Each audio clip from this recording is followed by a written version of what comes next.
I don't talk about this much, but one of the creepiest things I've ever experienced happened on Thanksgiving back in the late 90s.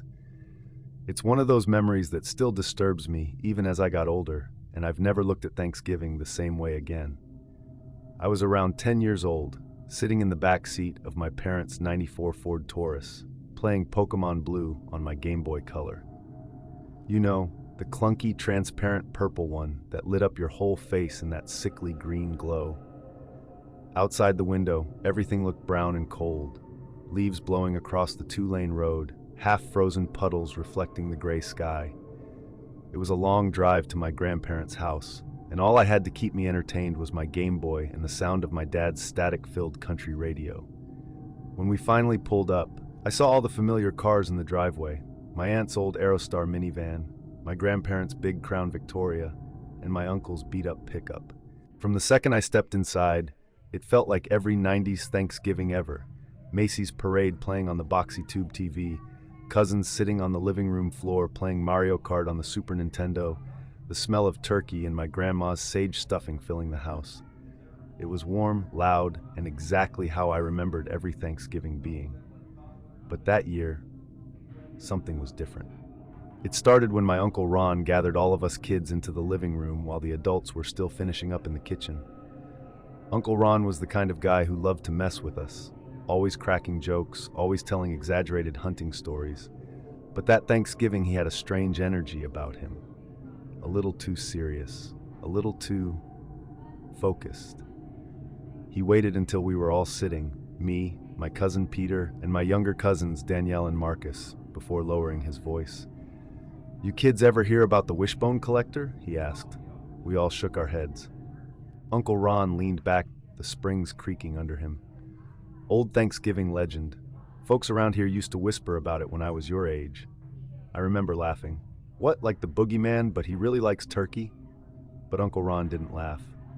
"No," he said. "He doesn't care about the turkey. Only the wishbone, the wish. That's what he's after." He described the figure in a way that instantly made my stomach twist. A shadowy man, tall, with fingers so long they brush against the floor when he walks. People say he collects wishbones. Peter rolled his eyes, but Danielle curled up next to me on the carpet. Uncle Ron continued, "They say if the collector hears a kid make a Thanksgiving wish, he follows them home, and he waits, just to see if your wish was worth chasing." It should have sounded ridiculous. It should have been just another spooky story. But something in the house felt heavier after he told it. The warmth from the oven didn't feel as comforting. I wish I had ignored it. I wish he'd never told us that story at all. Dinner went on like normal, big plates of food, the adults laughing, the kids sneaking extra rolls. My grandpa saved the turkey wishbone and let it dry above the sink. But the whole time I felt weirdly on edge. Every creak of the old house made me look over my shoulder. Even Penny, my grandparents' old golden retriever, kept pacing under the table like she sensed something. By the time the sun went down behind the woods, the whole property fell into that dense, rural darkness you only get miles away from town. My mom asked me to take Penny outside before dessert, so I grabbed the flashlight sitting by the door and let her out into the night. The cold hit instantly. That sharp, late November wind that feels like it slices through your jacket. Penny trotted ahead of me across the yard, nose to the ground. The beam of my flashlight barely cut through the dark, just a thin cone of pale light that ended way too fast. My grandparents' backyard was huge, just open grass leading all the way back to a thick tree line. Behind that was nothing but forest stretching for what felt like forever. Penny usually did her business quick, but that night she kept wandering and soon made her way behind the old shed near the woods. "Penny," I hissed, heart hammering, but she didn't come back. I waited, 5 seconds, 10, 20, nothing. I finally forced myself to walk toward the shed. My flashlight shook in my hand, making the shadows dance across the grass. As soon as I rounded the corner, Penny burst out from behind the shed, tail tucked so far between her legs she practically knocked me over as she ran past me back to the house. And that's when I looked up. Behind the shed, standing right at the edge of the woods, was the most terrifying figure I'd ever seen. Its outline was stretched tall and thin, gaunt to the point of deformity.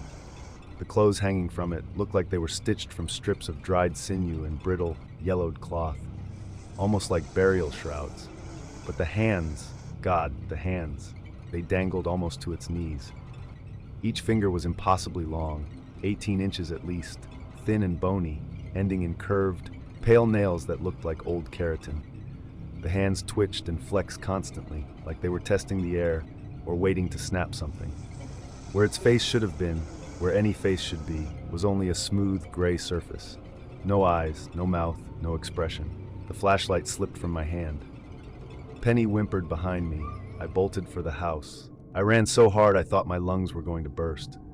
I didn't look back once. Penny's nails scrabbled wildly on the door, begging to go in as I shoved the back door open. Everyone inside jumped when it slammed shut.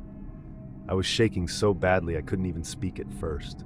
But when I finally got the words out, when I told them something was in the woods, my cousins crowded around me immediately. Uncle Ron came over too, frowning. "What did you see, Kev?" I told him. All of it. That's when my mom overheard and shot Uncle Ron a glare sharp enough to slice metal. "Ron, seriously? You told them that stupid story? He's 10 years old." But Uncle Ron didn't back down. "That wasn't my story, Lisa," he muttered. "That's something people around here have been talking about for decades." Before I could even process that, Peter, being 12 and full of misplaced courage, ran to the garage and came back with his BB gun. "I'm gonna prove it's nothing," he said, puffing out his chest. "No, Peter, don't!" I begged. "Please, it's out there." But Uncle Ron put on his boots and followed Peter out the door anyway, telling the rest of us to stay inside. I remember standing at the window, watching the two of them walk through the yard, their flashlights flicking across the trees. They didn't see anything. At least, that's what they said. They came back inside 10 minutes later, looking calm, too calm. Peter teased me the rest of the night, but Uncle Ron said nothing. Not one word. And even now, all these years later, I know what I saw. I know what stood behind that shed. And every Thanksgiving since, when someone sets aside the wishbone to dry, I can't help but feel like somewhere out there, in those woods behind my grandparents' house, something otherworldly is waiting for it.